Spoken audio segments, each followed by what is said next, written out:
ปันวันเลยแก้มน้องปันวันให้มึงกันลงมาให้มึงหนาลงไปหนาใบขวัญสิบากหนาผักสิต้มกิน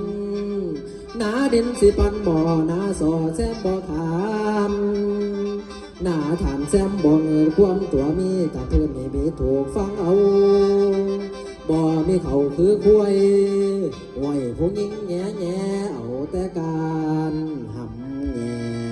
ตาพ่อ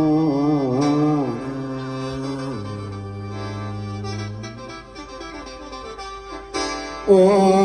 ยละนอ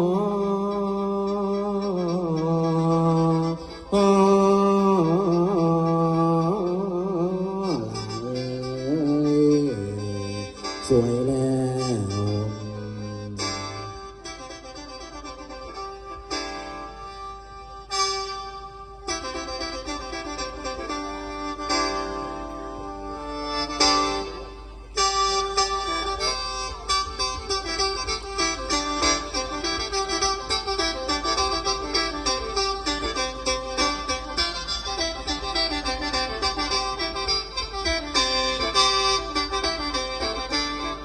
เป็นว่า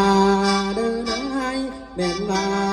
เดินนายโต๊ะบนฝ่าพนาก่อนมาเก่าโต๊ะบนฝ่าพนาก่อนมาเก่าลำบอกเย้าโตไว้กับบ่ให้เพิ่นฟังโซได้ตั้งกะมาแข่งลำเสียงโซได้ตั้งกะมาแข่งลำเสียงเป็นนักเล่งทั้งลำบ่ทำไปรอดีเอาที่น้องนักลำมาทางเก่งเอาที่น้องนักลำกลางเก่งเป็นนักเล่งใหญ่เราซื้อไปยันเหตุหยังหมอแข่งยังเสียงแข่งอีกในจะพาหมออันนี้เราเต็มใส่ลำบงลาพระสงฆ์นาเจ้าลำบงลาพระสงฆ์นาเจ้าขออยากได้เจ้านั้นมาเป็นแฟนแดงของเจ้านั้นนาแดงของเจ้านั้นนายาสุแพงและนาต่อได้ราคาต่อได้ไอ้กาสิซื้อว่าจะได้เฮือสิพ่อขามนสมจริงจะผู้ดิ่งเดียวดีตั้งแต่เกี่ยวข่อยก็บอกมาเห็นมันเป็นลาผู้สาวแต่นา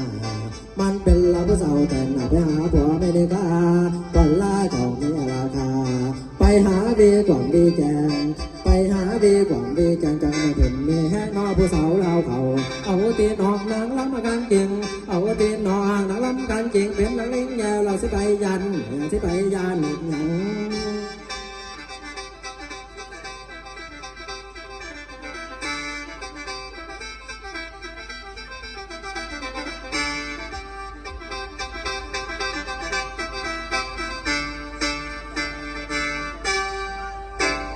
แล้วสวัสดีพี่น้องตะวันออกเหนือตัว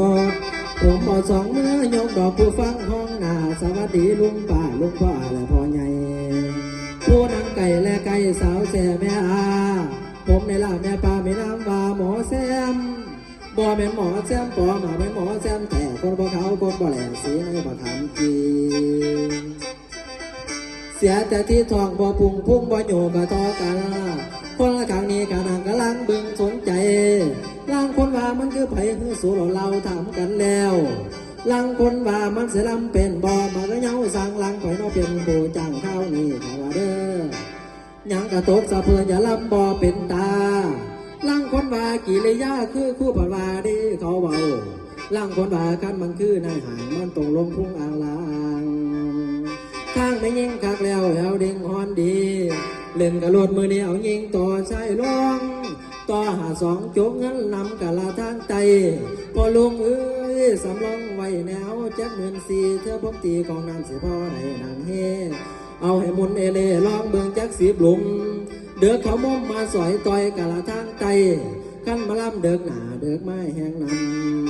ำขั้นมาล่ำเดือกหนาเดือกไม้แห้งนำแต่หัวคำบ่ท่านหนาวบ่ท่านกล่าวว่าโต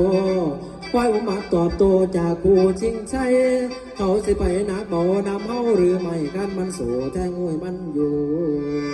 ตามสบายเด้อหมูมีบ่ได้ว่าบ่อยหันหาวยาวมาเส้นน้องหลานนี่โศกต่อยตามมาไอ้ซ้ำล้ำแมงสกัดตัดเจ็บกับเราเหลือกินแล้วแนวลำลองสองคนขาดก็ไม่ตื่นโอ้พี่น้องแพ้กับน้องว่าดีเชิญมานั่งกลางนี้ที่ผู้นั่งบังลาบหยับมาตีหมอจะเป่าลงดังแก่หมอแจ้นเดาหมอแจ้นเดาในหมอลำเด้งหมอนโจ